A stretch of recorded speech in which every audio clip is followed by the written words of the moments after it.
And the hour is at hand.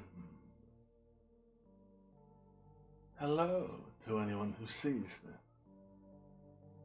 It is good you can hear me.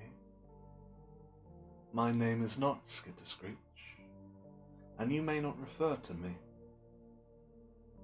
However, in this time, I have found a small way out into the world. A time where a thing can be effected that I must do, and so I shall be taking the place of your regularly scheduled rodent. A shame, I'm sure, for those of you who care, but I don't think anyone does. So without further ado, shall we get to it? I understand that there was some interruption yesterday in the reading of your, what was it, the time machine. I am sorry for that, but needs must. So without further ado, let us return. There we are. Taking up then right where the rat left off. Chapter 3. I told some of you last Thursday of the principles of the time machine, and showed you the actual thing itself, incomplete in the workshop. There it is now, a little travel-worn truly, and one of the ivory bars is cracked and a brass rail bent. But the rest of it's sound enough. I expect to finish it on Friday, but on Friday, when the putting together was nearly done, I expected to finish it on Friday. But on Friday, when the putting together was nearly done, I found that one of the nickel bars was exactly 1 inch too short. I had to get remade, so that the thing was not complete until this morning. It was at 10 o'clock today that the first of all time machines began its career. I gave it a last tap, tried all the screws again, put one more drop of oil on the quartz rod, and sat myself in the saddle. I suppose a suicide who holds a pistol to his skull feels much the same wonder at what will come next as I felt then. I took the starting lever in one hand and the stopping one in the other, pressed the first and almost immediately the second. I seemed to reel. I felt a nightmare sensation of falling, and looking around I saw the laboratory exactly as before. Had anything happened? For a moment I suspected that my intellect had tricked me. Then I noticed the clock. A moment before, as it seems, it had stood at a minute or so past 10. Now it was nearly 3:30. I drew a breath, set my teeth, gripped the starting lever with both hands, and went off with a thud. The laboratory got a bit hazy and went dark. Miss Watchett came in and walked, apparently without seeing me, towards the garden door. I suppose it took her a minute or so to reverse the place, but to me she seemed to shoot across the room like a rocket. I pressed the lever over to its extreme position. The night came like a turning out of a lamp. In another moment came tomorrow. The laboratory grew faint and hazy, and fainter and even fainter. Tomorrow night came, black, and day again, night again, day again. Faster and faster still. An eddying murmur filled my ears, and a strange dumb confusedness descended upon my mind. I am afraid I cannot convey the peculiar sensation of time travelling. They are excessively unpleasant. There is a feeling exactly like that one has upon a switchback, of a helpless, headlong motion. I felt the same horrible anticipation, too, of an imminent smash. As I put on pace, night followed day like the flapping of black wings. The dim suggestion of the laboratory seemed pleasantly to fall away from me, and I saw the sun hopping swiftly across the sky, leaving every minute marking a day. I suppose the laboratory had been destroyed, and I had come into the open air. I had a dim impression of scaffolding, but I was already going too fast to be conscious of any moving thing. The slower snail that ever crawled dashed by too fast for me. The twinkling succession of darkness and light was excessively painful to the eye. Then, in the intermittent darkness, I saw the moon spinning swiftly through her quarters from new to full, and a faint glimpse of the circling star. Presently, as I went on, still gaining velocity, the palpitations of night and day merged into one continuous greyness. The sky took on a wonderful deepness of blue, a splendid luminous colour like that of early twilight, jerking sun became a streak of fire, a brilliant arch in space. The moon a faint, fluctuating hand. I could see nothing of the stars, save now and then a brighter circle flickering in the blue. The landscape was misty and vague. I was still on the hillside upon which this house now stands, and the shoulder rose above me, grey and dim. I saw trees growing and changing like puffs of vapour, now brown, now green. They grew, spread, shivered, and passed away. I saw huge buildings rise up faint and far and fair, pass like dreams. The whole surface of the earth seemed changed, melting and flowing under my eyes. The little hands upon the dials that registered my speed raced round and round, faster and faster. Presently I noted that the sun belt swayed up and down from solstice to solstice, in a minute or less, and that consequently my pace was over a year a minute, and minute by minute the white snow flashed across the world and vanished and was followed by the bright, brief green of spring. The unpleasant sensation of the start were less poignant now. They merged at last into a kind of hysterical exhilaration. I remarked indeed a clumsy swaying of the machine, for which I was unable to account. My mind was not too confused to attend to it, so with a kind of madness growing upon me, I flung myself into futurity. At first I scarce thought of stopping, scarce thought of anything, these new sensations. Presently a fresh series of impressions grew up in my mind, a certain curiosity and therewith a certain dread, until at last it took complete possession of me. What strange developments of humanity, what wonderful advances upon our rudimentary civilization, I thought, might not appear when I came to look nearly into the dim, elusive world that raced and fluctuated before my eyes. I saw great and splendid architecture rising about me, more massive than any building of our own time, and yet, as it seems, built of glimmer and mist. I saw a richer green flow up the hillside and remain there without any winter intermission. Even through the veil of my confusion the earth seemed very fair, and so my mind came round to the business of stopping. The peculiar risk lay in the possibility of my finding some substance in the space which I or the machine occupied. So long as I travelled at a high velocity through time, this scarcely mattered. I was, so to speak, attenuated, slipping like a vapour through the interstices of intervening substances. To come to a stop involved the jamming of myself, molecule by molecule, into whatever lay in my way, meant bringing my atoms into such intimate contact with those of the optical that a profound chemical reaction, possibly a far-reaching explosion, would result, blow myself and my apparatus out of all possible dimensions, into the unknown. This possibility had occurred to me again and again while I was making the machine, but then I had cheerfully accepted it as unavoidable risk, one of the risks a man has got to take. Now the risk was inevitable. I no longer saw it in the same cheerful light. The fact is that insensibly the absolute strangeness of everything, the sickly jarring and swaying of the machine above all, the feeling of my prolonged falling had absolutely upset my nerve. I told myself that I could never stop. With a gust of petulance I resolved to stop forthwith. Like an impertinent fool I lugged over the lever, and inconveniently the thing went reeling over, and I was flung headlong through the air. There was the sound of a clap of thunder in my ears. I may have been stunned for a moment. A pitiless hail was hissing round me, and I was sitting on soft turf in front of the overset machine. Everything still seemed grey, but presently I remarked that the confusion in my ears was gone.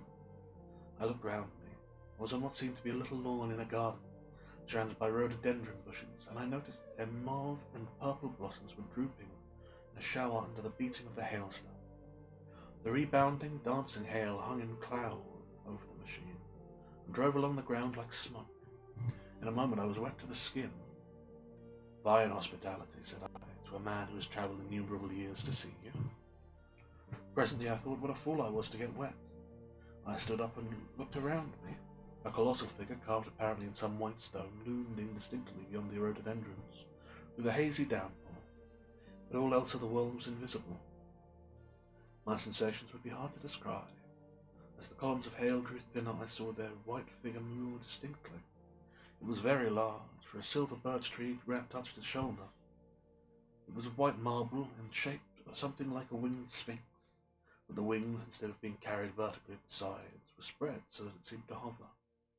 The pedestal, it appeared to me, was of bronze, and was thick with verdigris. It chanced that the face was towards me.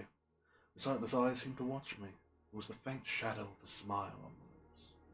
It was greatly weather-worn, and that imparted an unpleasant suggestion of disease.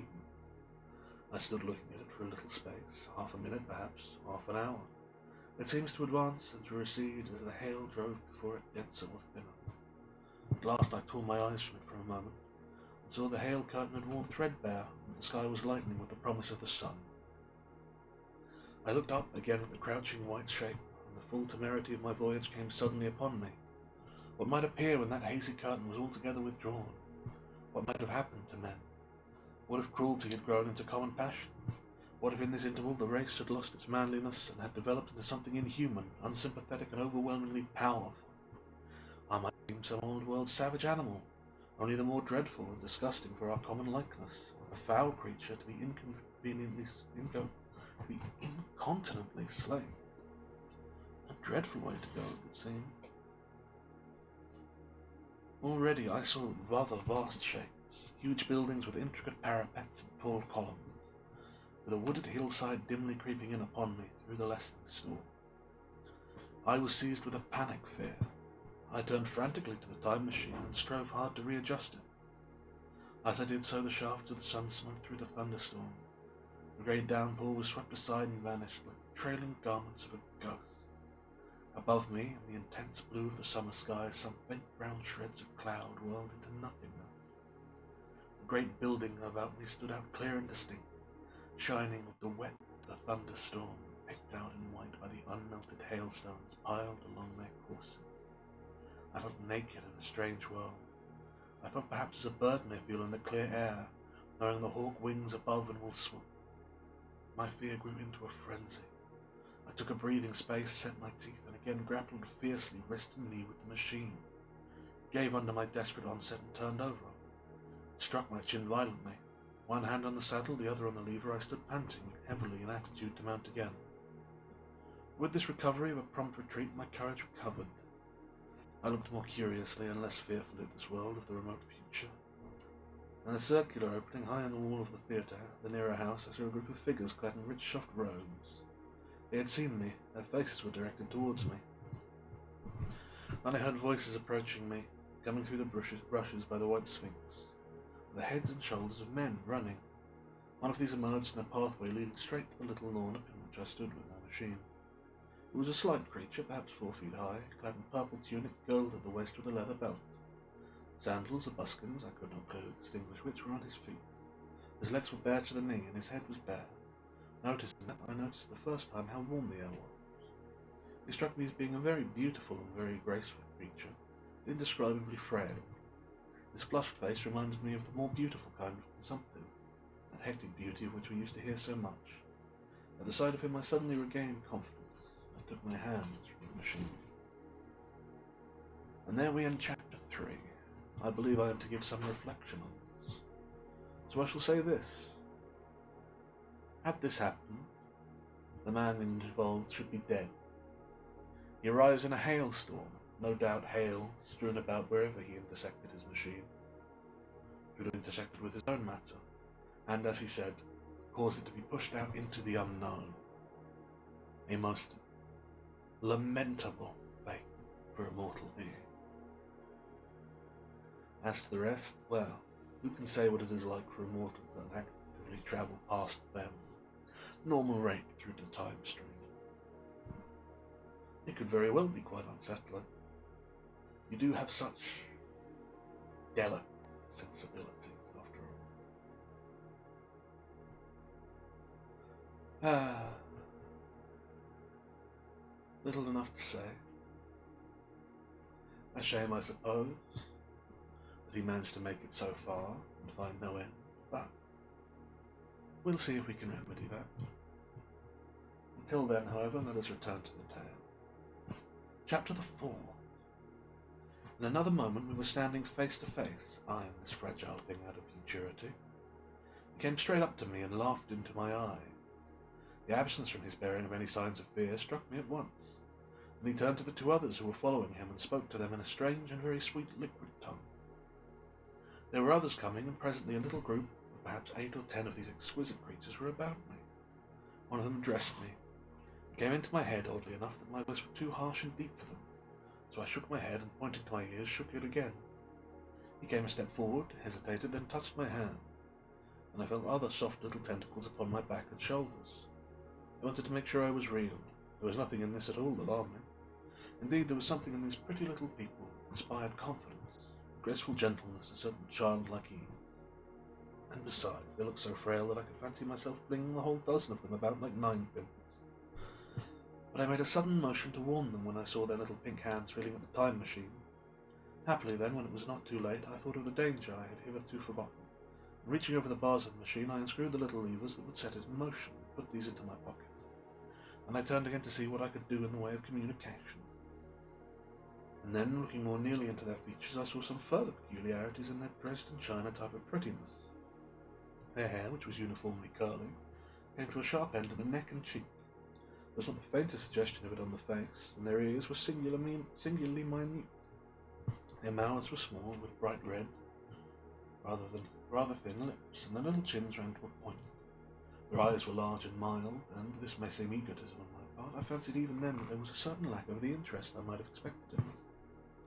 As they made no effort to communicate with me, but simply stood round me, smiling and speaking in soft cooing notes to each other, I began the conversation. I pointed at the time machine to myself, and hesitating for a moment how to express time, I pointed it to the sun.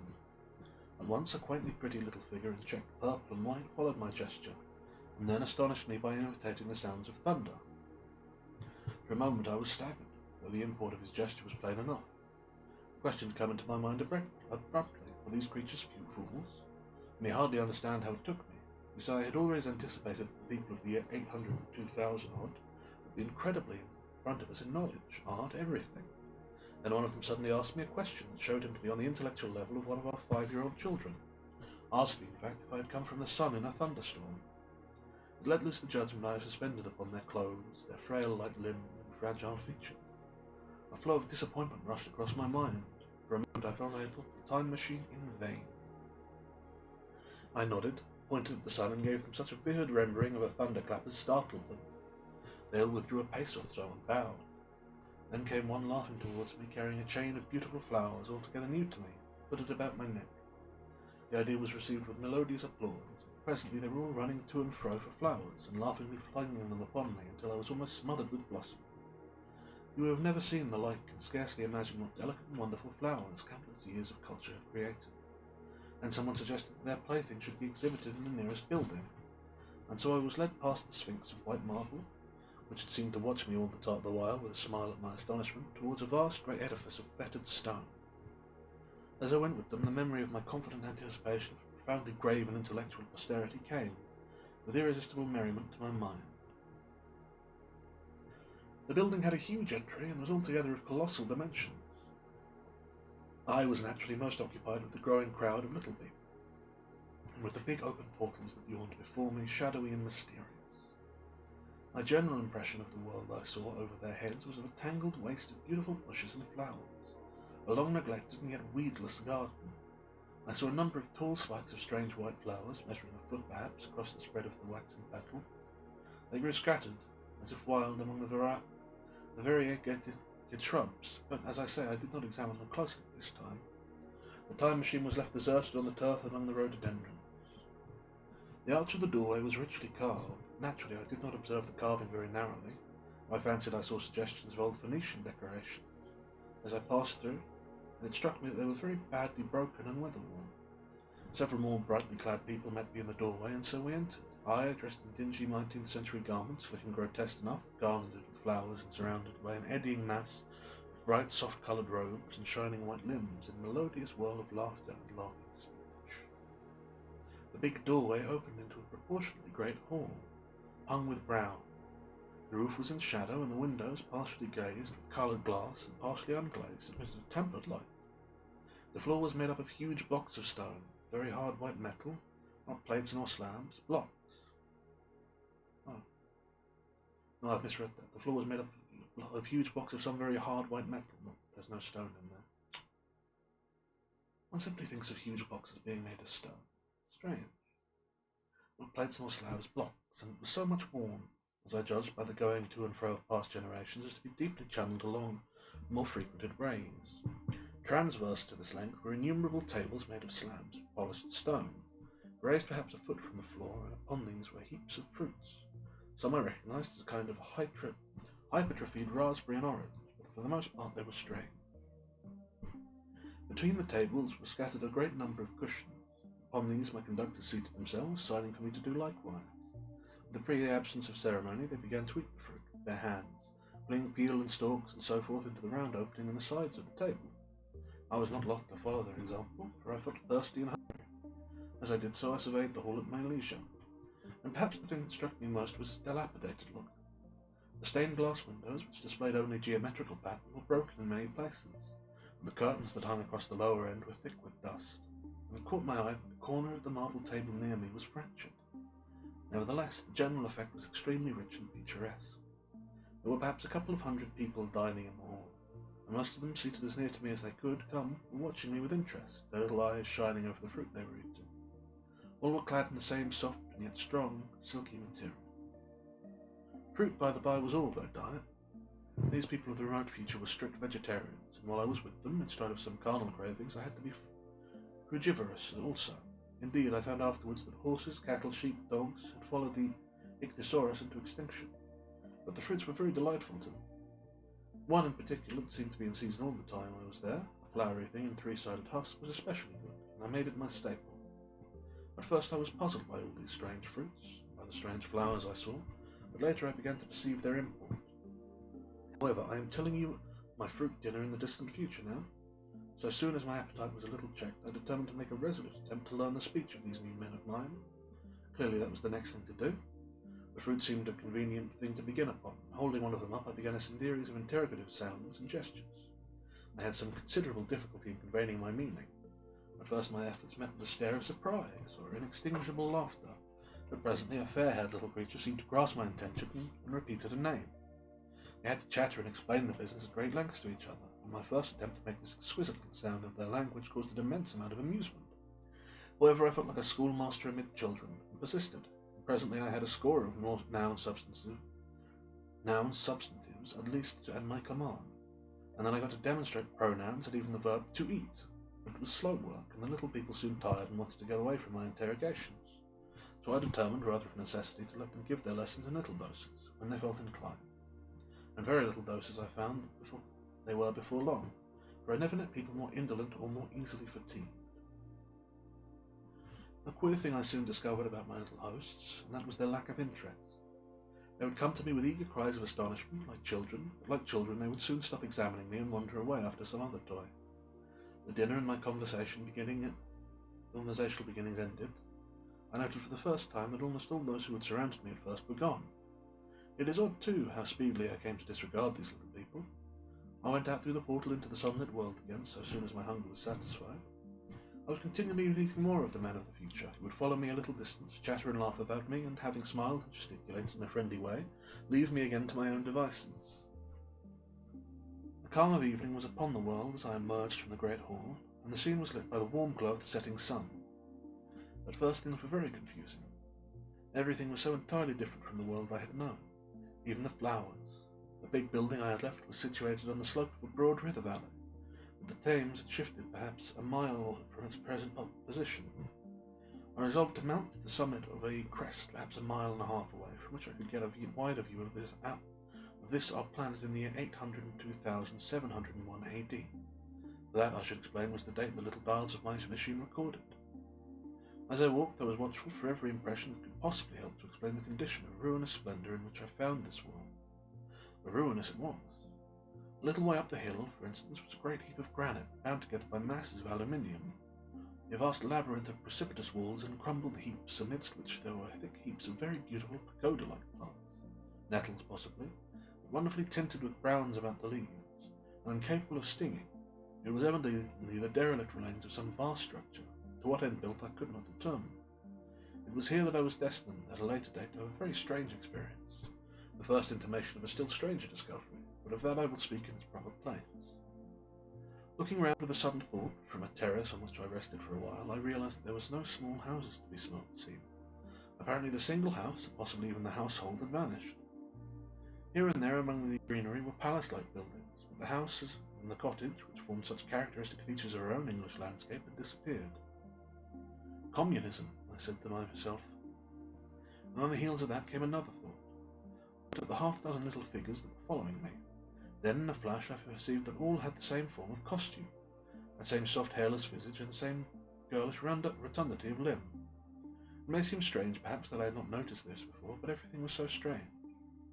Now I saw the fact plainly enough. In costume and in all the difference of texture and bearing that now marked off the sexes from each other, these people of the future were alike, and the children seemed to my eyes to be but the miniatures of their parents. I judged then that the children of that time were extremely precocious, physically at least, and I found afterwards abundant verification of my opinion. Seeing the ease and security in which these people were living, I felt that this close resemblance of the sexes were after all what one would expect. The strength of a man and the softness of a woman, the institution of the family, and the differentiations of occupation are mere militant necessities of an age of physical force. The population is balanced and abundant, much childbearing becomes an evil rather than a blessing to the state. Where violence comes but rarely and offspring are secure, there is less necessity. Indeed, there is no necessity for an efficient family, and the specialization of the sexes, with reference to their children's need, disappears. We see some beginnings of this even in our own time. In this future age it was complete. This, I must remind you, was my speculation at the time. Later I was to appreciate how far it fell short of the reality. While I was musing upon these things, my attention was attracted by a pretty little structure, like a well under a cupola. I thought in a transitory way of the oddness of wells still existing, and then resumed the thread of my speculations. There were no large buildings towards the top of the hill, and as my walking powers were evidently miraculous, I was presently left alone for the first time. With a strange sense of freedom and adventure, I pushed up up to the crest. There I found a seat of some yellow metal that I did not recognize, corroded in places with a kind of pinkish rust and half smothered in soft moss. The armrests cast and filed into the resemblance of griffins' heads. I sat down in it, and I surveyed the broad view of our old world under the sunset of that long day. It was as sweet and fair a view as I have ever seen. The sun had already gone below the horizon, and the west was flaming gold, touched with some horizontal bars of purple and crimson. Below was the valley of the Thames, in which the river lay like a band of burnished steel. I had already spoken of the great palaces dotted about among the variegated greenery, some in ruins and some still occupied. Here and there rose a white or silvery figure in the waste garden of the earth. Here and there came the sharp vertical line of some cupola or obelisk. There were no hedges, no signs of propriety rights, no evidence of agriculture. The whole earth had become a garden. So watching, I began to put my interpretation upon the things I had seen, and as it shaped itself to me that evening, my interpretation was something this way. Afterwards I found I had got only a half-truth, or only a glimpse of one facet of the truth. It seemed to me that I happened upon humanity upon the wane. The ruddy sunset set me thinking of sunset of mankind. The first time I began to realize an odd consequence of the social effort in which we are at present engaged, and yet come to think it is a logical consequence of it is a logical consequence enough. Strength is the outcome of need, security set a premium on feebleness. The work of ameliorating the conditions of life, the true civilizing process that makes one life more and more secure, had gone steadily on to a climax. One triumph of united humanity over nature had followed another. Things that are now mere dreams had become projects deliberately put in hand and carried forward, and the harvest was what I saw. After all, the sanitation and the agriculture of today are still in the rudimentary stage. The science of our time has attacked but a little department of the field of human disease, but even so it spreads its operations very steadily and persistently.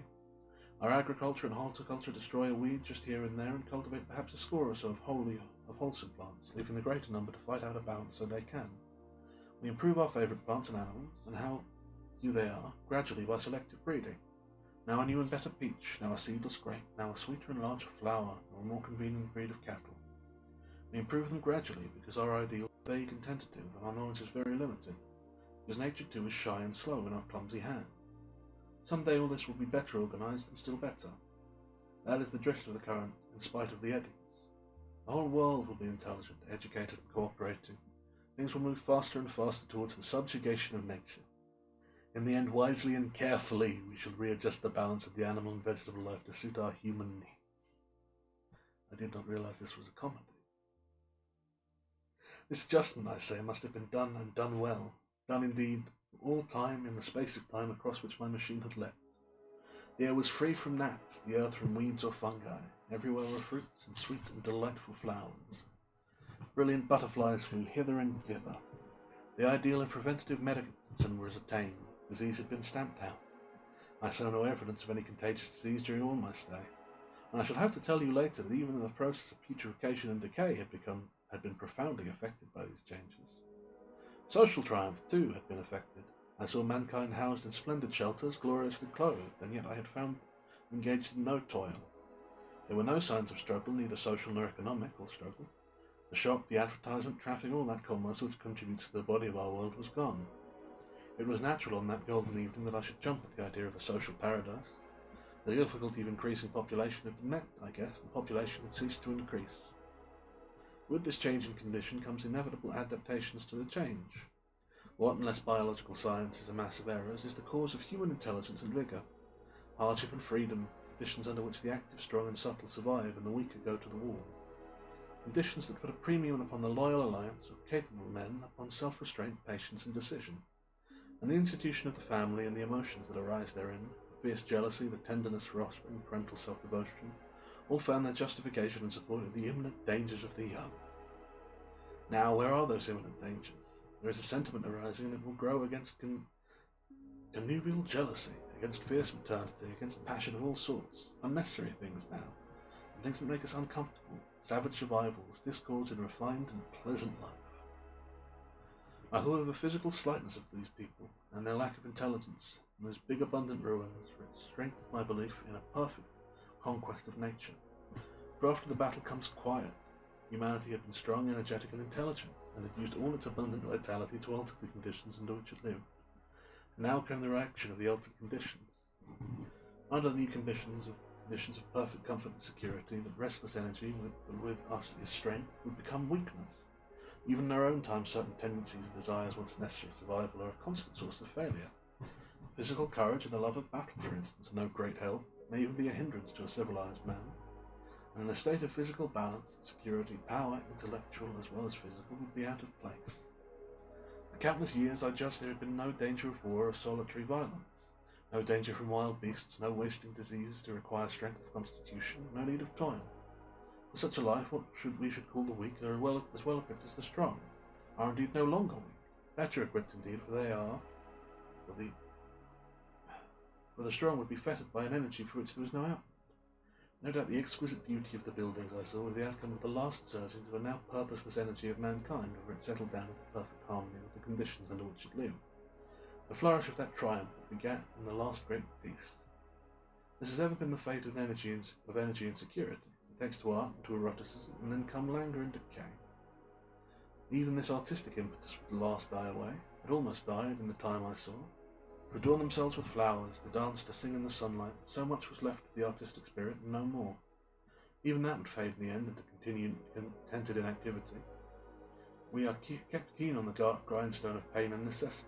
It seemed to me, here was this hateful grindstone broken at last. As I stood there in the gathering dark, I thought that this simple explanation might have mastered the problem of the world, mastered the whole secret of these delicious people. Possibly the checks they had devised for the increased population had succeeded too well, and the numbers had rather diminished than kept stationary. That would account for the abandoned ruins. Very simple was my explanation, and plausible enough, as most known theories are. And thence the end of chapter the 4th. It is, of course, the nature of all civilization to fall into ruin and decay. All things shall rot and wither with time, fall to pieces. The only unrealistic thing is that a civilization should last so long as to come to this point, where a gentle decay might occur. 800,000 years. Absurd. Modern humans have been about for perhaps 20,000, and in all that time no civilization has lasted much longer than 5. And to even claim that one civilization has lasted so long as 5 is stretching credulity.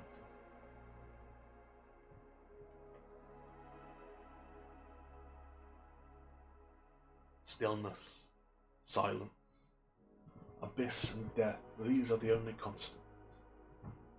To see a world come together is to see something that shall fall apart, and it is right that it does so, proper that it does so. That things should come into being is wrong. Someday, and I hope someday soon all shall return to oblivion, and the curse that is existence shall be undone. But for now you keep scurrying about. It keeps being something rather than nothing. A dreadful mistake. A dreadful mistake.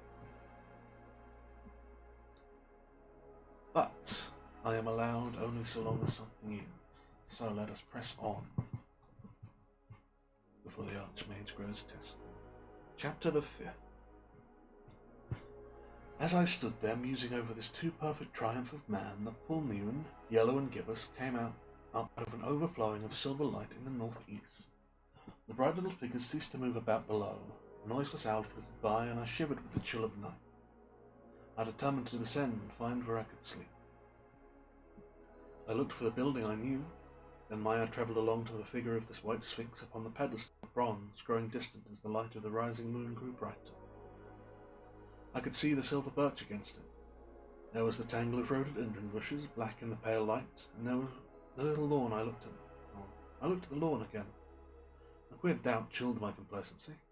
No, I said stoutly to myself, that was not the lawn. But it was the lawn. The white leprous face of the sphinx was towards it. Can you imagine what I felt as the conviction came home to me? You cannot. The time machine was gone. At once, like a lash across the face, came the possibility of losing my own age, of being left helpless in this strange new world. Bare thought of it was an actual physical sensation. I could feel it grip me at the throat and stop my breathing. In another moment I was in a passion of fear and running with great leaping strides down the slope. Once I fell headlong and cut my face. I lost no time in staunching the blood, but jumped up and ran on, with a warm trickle down my cheek and chin. All the time I ran I was saying to myself, they have moved it a little, pushed it under the bushes out of the way. Nevertheless I ran with all my might, all the time with the certainty that sometimes comes with excessive dread.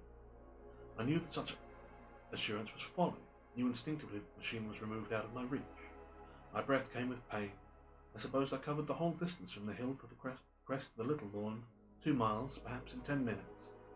And I am not a young man. I cursed aloud as I ran, my confident folly in leaving the machine, wasting good breath thereby. I cried aloud, and none answered. Not a creature seemed to be stirring in that moonlit world. When I reached the lawn, my worst fears were realized. Not a trace of a thing were to be seen.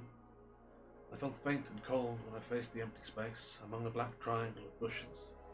I ran round it furiously, as if the thing might be hidden in a corner, and stopped abruptly, with my hands clutching my hair. Above me towered the sphinx, upon the bronze pedestal, white, shining, leprous in the light, the rising moon. It seemed to smile in mockery of my dismay. I might have consoled myself by imagining the little people had put the mechanism into some shelter for me, had I not felt assured of their physical and intellectual inadequacy. That is what dismayed me, the sense of some hitherto unsuspected power, through whose intervention my invention had vanished. Yet of one thing I felt assured. Unless some other age had produced its exact duplicate, the machine could not have moved in time. The attachment of the levers, I will show you the method later, prevented anyone from tampering with it in that way when they were removed. It had moved and was hid only in space.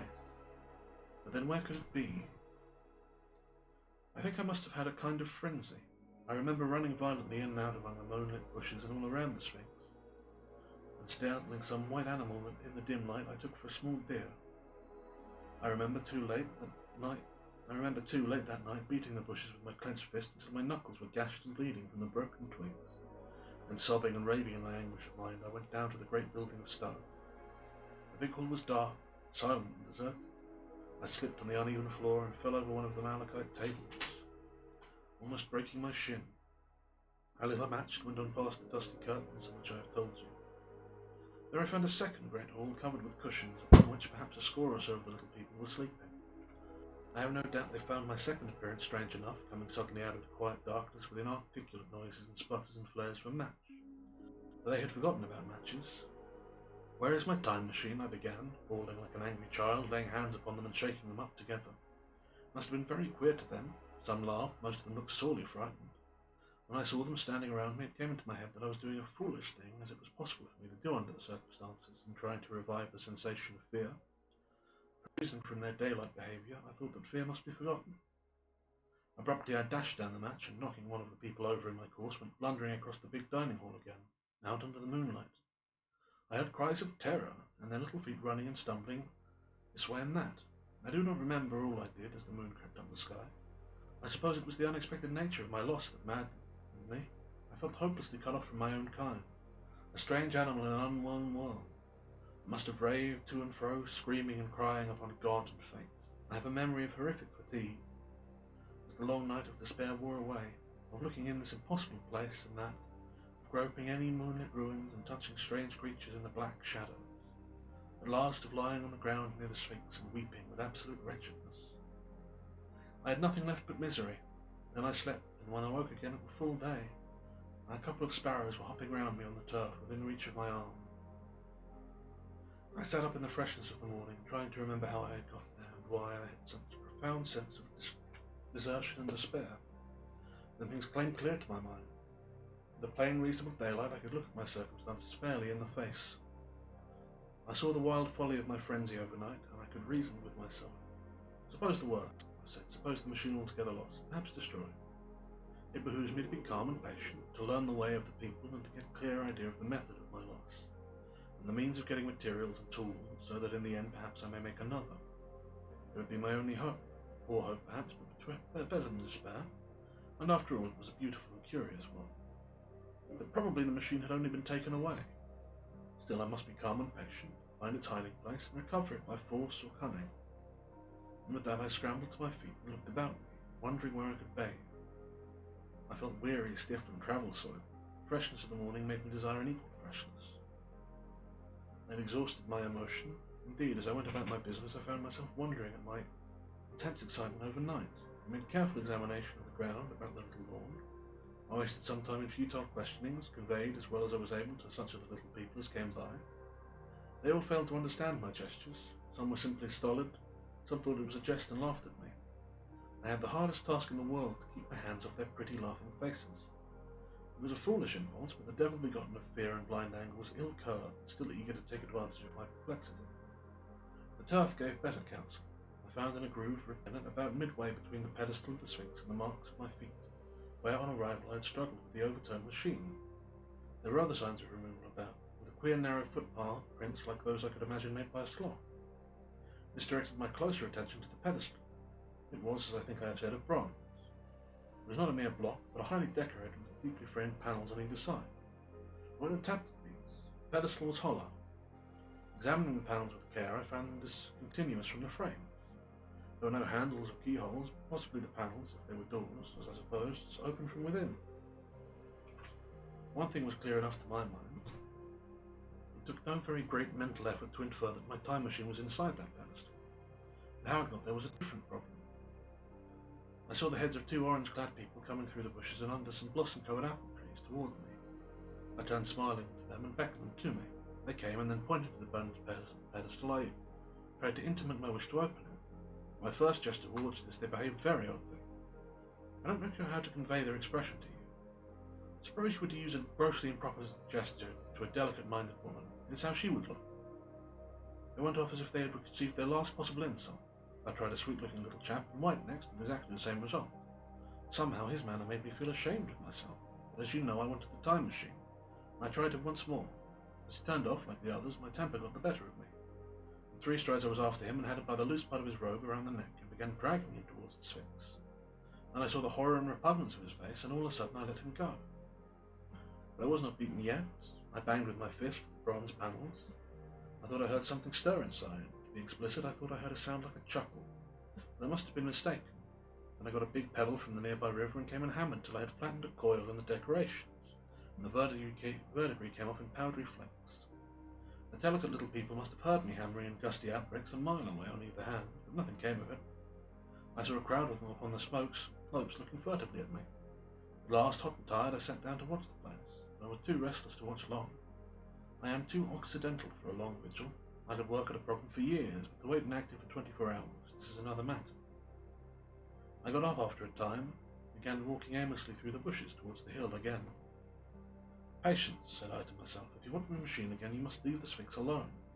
If they mean to take your machine away, it's little good for your wrecking the bronze panel. If they don't, you will get it back as soon as you can ask for it. To sit among all these unknown things before a puzzle is hopeless. That way lies monomania. Face this world. Learn its ways, watch it, careful of too hasty guesses at its meanings.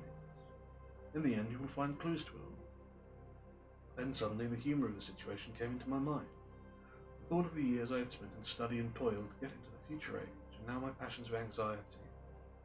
To get out of it, I had made myself the most complicated and the most hopeless trap that ever a man had devised. Though it was at my own expense, I could not help myself. I laughed aloud. Going through the big palace, it seemed to me that the little people avoided me. It may have been my fancy, or it may have been something to do with my hammering at the gates of bronze. Yet I felt tolerably sure of the avoidance.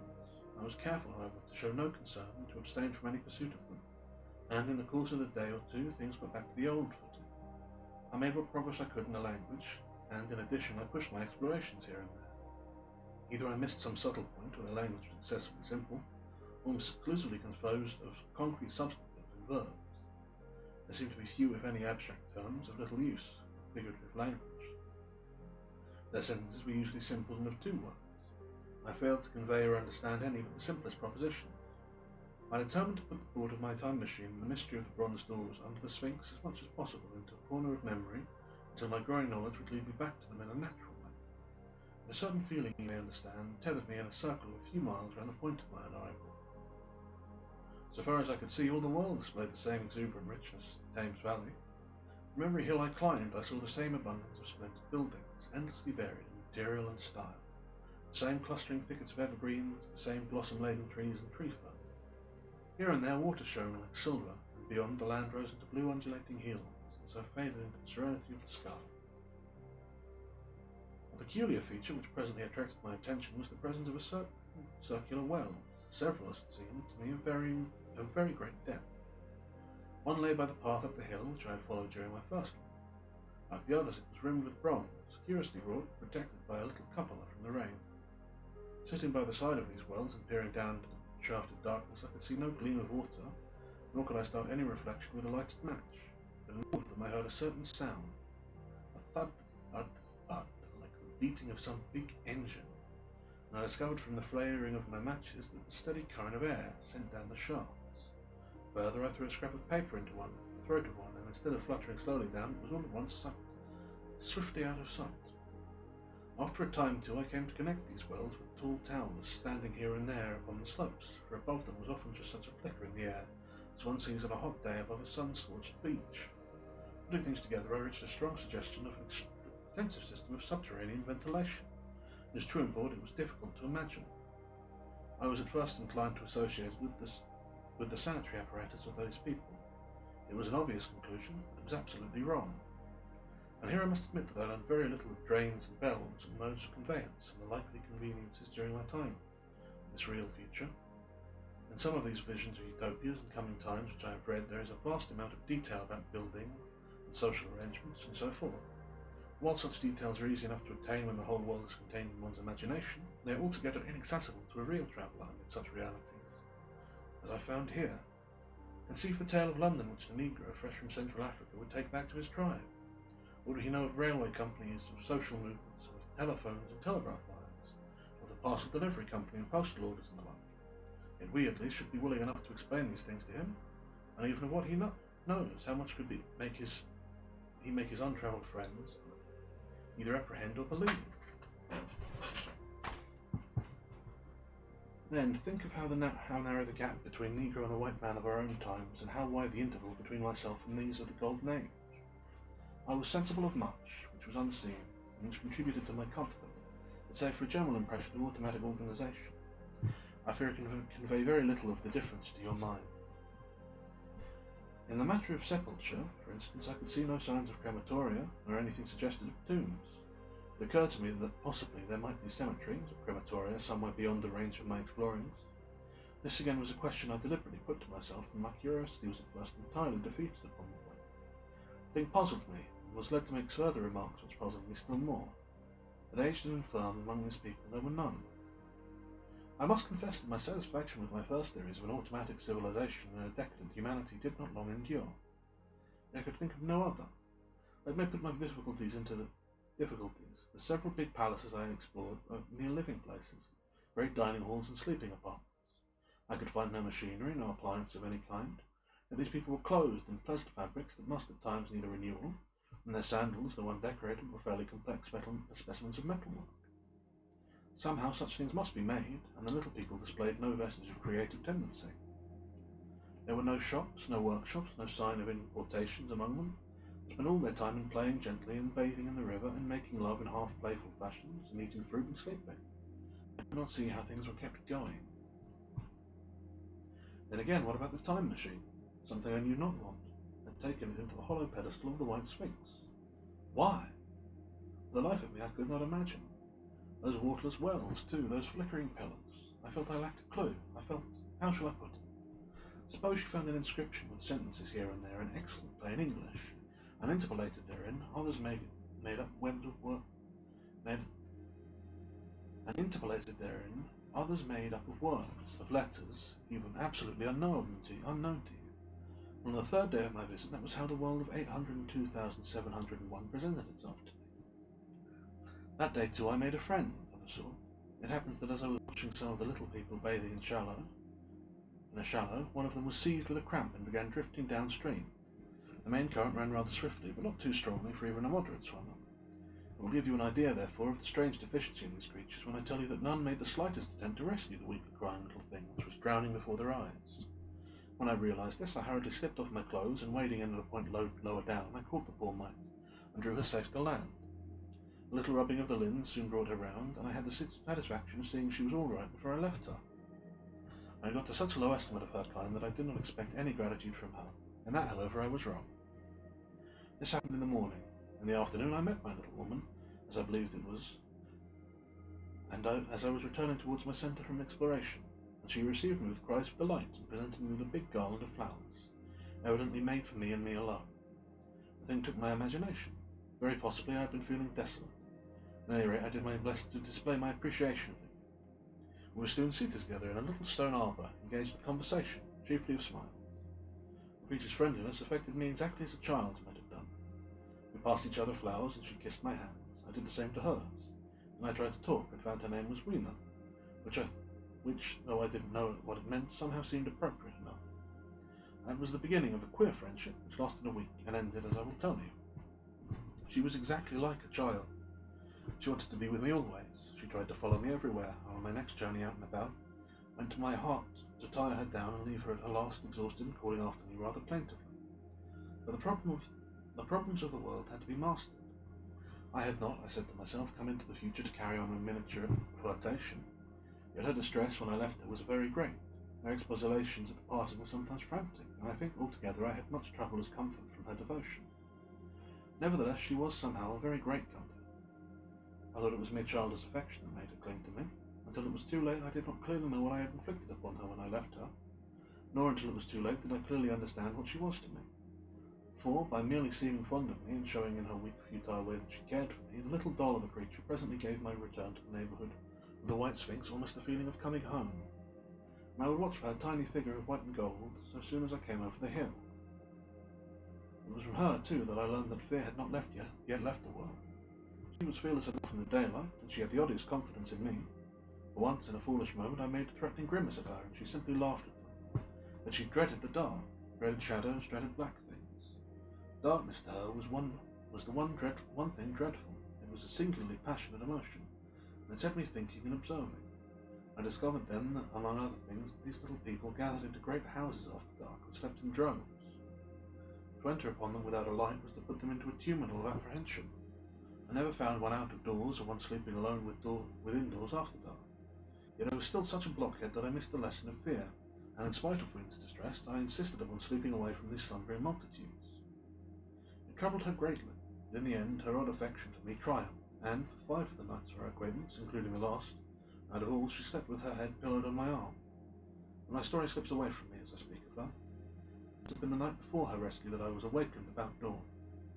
I had been restless, dreaming most disagreeably that I was drowned, and that sea anemones were feeling over my face with their soft palps. I woke with a start, and with an odd fancy that some greyish animal had just rushed out of the chamber. I tried to get to sleep again, but I felt restless. Restless and uncomfortable. was that dim grey hour where things are just creeping out of darkness, when everything is colourless and clear-cut and yet unreal. I got up and went down into the great hall, and so out of the flagstone in front of the palace. I thought I would make a virtue out of necessity and see the sunrise. The moon was setting, and the dying moonlight and the first pallor of dawn were mingled in a ghastly half-light. The bushes were inky black, and the ground sombre grey, the sky colourless and cheerless. And up the hill I thought I could see ghosts. Three several times as I scanned the slope. I think that's a misprint. There several times as I scanned the slope. I saw white figures. Twice I fancied I saw a solitary white ape-like creature running rather quickly up the hill. And once near the ruins I saw a leash of them carrying some dark body. They moved hastily. I did not see what became of them. It seemed that they vanished among the bushes. The dawn was still indistinct, you must understand. I was feeling that chill, uncertain, early morning feeling you may have known. I doused my eyes. As the eastern sky grew brighter and the light of the day came on and its vivid colouring returned upon the world once more, I scanned the view keenly, but I saw no vestige of my white figures. They were mere creatures of the half-light. They must have been ghosts, I said. I wonder whence they dated, for a queer notion of great Allens came into my head and amused me. If each generation die and leave ghosts, he argued, the world will at last get so overcrowded with them. On that theory, they would have grown innumerable some 800,000 years hence, and it was no great wonder to see four at once. But the jest was unsatisfying. I was thinking of these figures all the morning, until Wiener's rescue drove them out of my head. I associated them in some indefinite way with the white animal I had started my first passionate search for the time machine. But Wiener was a pleasant substitute, yet all the same they were soon destined to take far deadlier possession of my mind. I think I have said how much hotter than our own was the weather of this golden age. I cannot account for it. Maybe that the sun was hotter, or the earth nearer the sun. It is usual to assume that the sun will go on cooling steadily in the future, but people unfamiliar with such speculations or those of the younger Darwin forget that planets must ultimately fall back, one by one, into the parent body. As these catastrophes occur, the sun will blaze with renewed energy, and it may be that some inner planet has suffered this fate. Whatever the reason, the fact remains that the sun was very much hotter than we know it. On one very hot morning, my fourth I think, as I was seeking shelter from the heat and the glare in a colossal ruin near the great house where I slept and fed, there happened this strange thing. Clambering among these heaps of masonry, I found a narrow gallery, whose end and side windows were blocked by fallen masses of stone. By contrast with the brilliancy outside, it seemed at first impenetrably dark to me. I entered it, groping for the change from light to blackness made the spot of colour swim before me. Suddenly I halted spellbound. A pair of eyes, luminous by reflection against the daylight without, was watching at me out of the darkness. The old instinctive dread of wild beasts came upon me. I clenched my hand and steadfastly looked from into the glaring eyeballs. I was afraid to turn. Then the thought of the absolute security in which humanity appeared to be living came to my mind, and then I remembered that strange terror of the dark. Overcoming my fear to some extent, I advanced a step and spoke. I will admit that my voice was harsh and ill-controlled. I put out my hand and struck something soft, and once the eyes started sideways and something white ran past me. I turned with my heart in my mouth and saw a queer little ape-like figure, its head held down in a peculiar manner, running across the sunlit space behind me. It blundered against a block of granite, staggered aside, and in a moment was hidden in a black shadow beneath another pile of ruined masonry. My impression of it, is of course imperfect. I knew it was a dull white and had a strange, large, greyish-red eyes. Also, there was flaxen hair on its head and down its back. But as I say, it went too fast for me to see distinctly. I cannot even say whether it ran on all fours, or only with its forearms held very low. After an instant's pause, I followed it into the second heap of ruins.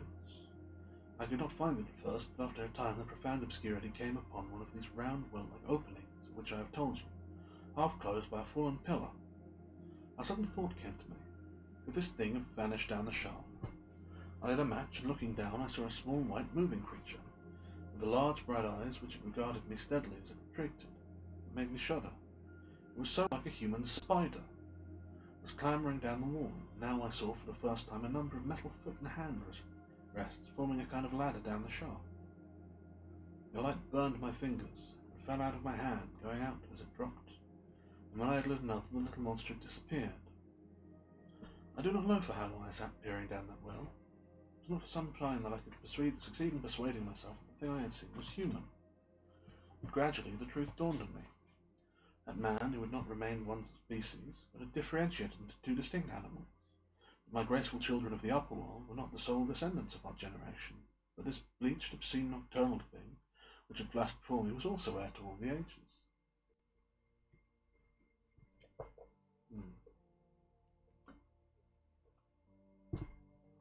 I thought of the flickering pillars and of my theory of an underground ventilation. I began to suspect their true import, and what I wondered was this Lemur doing in my scheme of a perfectly balanced organization. How was it related to the indolent serenity of the beautiful upper worlds? What was hidden down there at the foot of the shaft? I sat upon the edge of the well, telling myself that at any rate there was nothing to fear, and that there I must descend for the solution of my difficulties, and withal I was absolutely afraid to go. As I hesitated, two of the beautiful upper world people came running in their amorous sport across the daylight into the shadow. The male pursued the female, flinging flowers at her as he ran. They seemed distressed to find me, my arms against the overturned pillar, peering down the well. Apparently it was considered bad form to remark on these apertures. When I pointed to this one and tried to frame the question about it in their tongue, they were still more visibly distressed and turned away. But they were interested by my matches, and I struck some to amuse them. I tried them again about the well, and again I failed, so presently I left them, meaning to go back to Weena and see what I could get from her. My mind was already in revolution, my guesses and impressions were slipping and sliding into new adjustment. I had now a clue to the import of these wells, to the ventilating towers, and to the mystery of the ghosts, to say nothing of a hint at the meaning of the bronze gates and the fate of the time machine. And very vaguely there came a suggestion towards my solution, the economic problem that had puzzled me. Here was the new Hugh. Plainly the second species of man was subterranean. There were three circumstances in particular which made me think that its rare emergence above ground was the outcome of long-continued underground habit.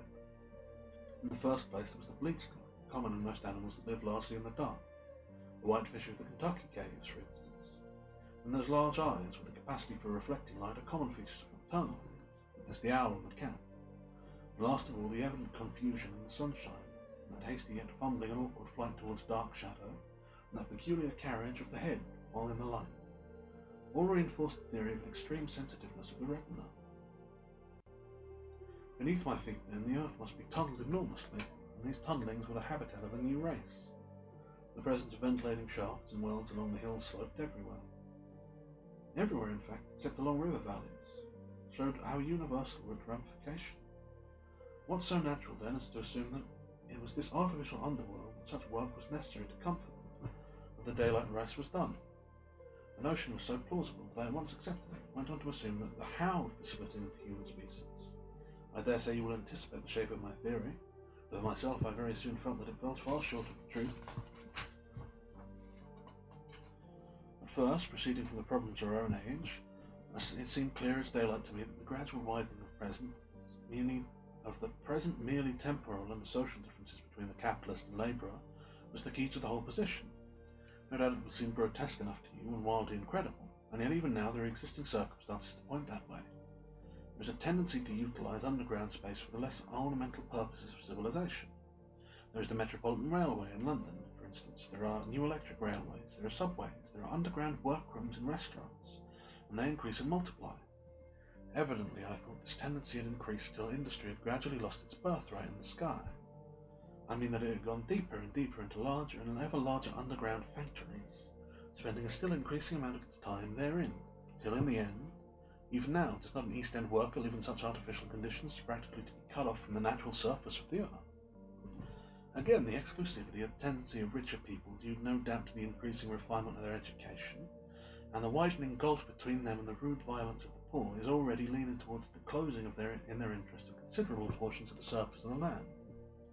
About London, for instance, perhaps half the prettier country is shut in against the intrusion, and the same widening gulf, which is due to the length and expense of the higher education processes and increased facilities for and temptations towards refined habits on the part of the rich, will make that exchange between the class and the class, that promotion by intermarriage, which at present retards the splitting of our species along lines of social stratification, less and less frequent. So in the end, above ground, you must have the haves, pursuing pleasure and comfort and beauty, and below ground the have-nots, the workers getting continually adapted to the conditions of their labour. Once they were there, they would no doubt have to pay rent, and not little of it, for the ventilation of their caverns, and if they refused, they would starve or be suffocated for arrears. Such of them were so constituted as to be miserable and rebellious would die, and in the end, the balance being permanent, the survivors would become as well adapted to the conditions of underground life, and as happy in their ways, as the upper world people were to theirs. As it seemed to me, the refined beauty of the etiolated pallor followed naturally enough. The great triumph of humanity, I dreamed, took a different shape in my mind. There had been no such triumph for moral education and general cooperation as I had imagined. Instead, I saw a real aristocracy armed with perfected science and working to a logical conclusion the industrial system of today. Its triumph had not been simply a triumph over nature, but a triumph over nature in the fellow man. This, I must warn you, was my theory at the time. I had no convenient Cicerone in the pattern of the utopian books. My exploration may be absolutely wrong. I still think it's the most plausible one, but evidently on this supposition the balanced civilization that at last attained must have long since passed its zenith and was now far fallen into decay. The too perfect security of the upper worlds had led them to a slower movement, degeneration, to a general dwindling in size, strength, and intelligence. That I could see clearly enough already.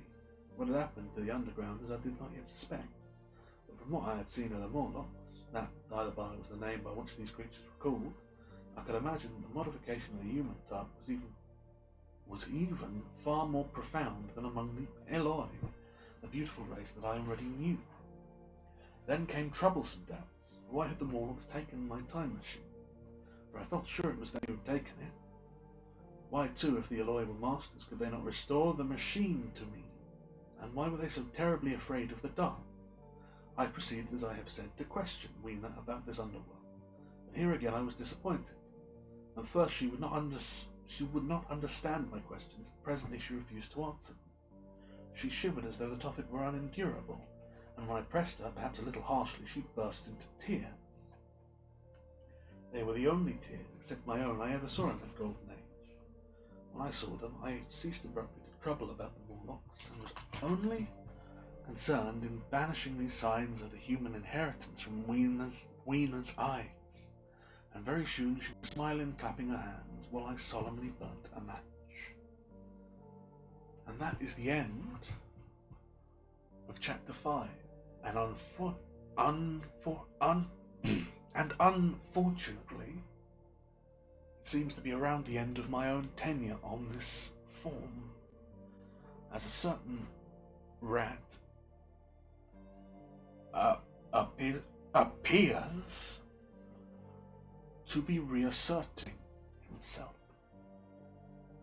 That said, I have read this passage, and I shall finish this, as I have set to do, by saying my point. It is the fundamental nature of all life to suffer.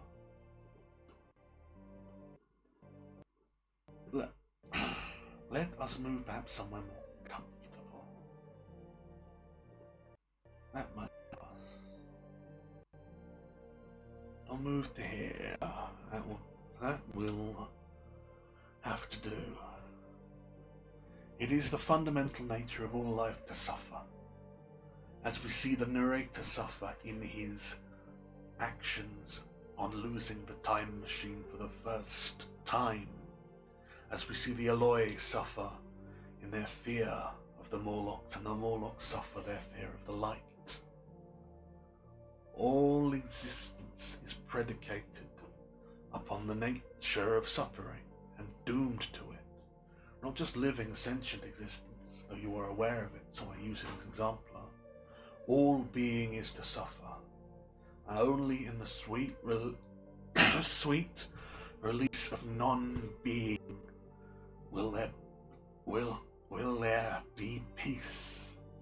Even now the rat struggles and fights me. He hurts, even though he cannot understand it. And indeed, his lack of understanding makes his pain worse. But I must go, for his existence hurts me, burns me. Let him Uh, oh, what's going on? Oh, oh, my head feels strange. I do not feel. Lamp, why is the thing going, Lamp? I was I reading? I don't think I was reading, but I remember a story I didn't read. Well, no, I read some of it, but I remember more of it. I think I got to.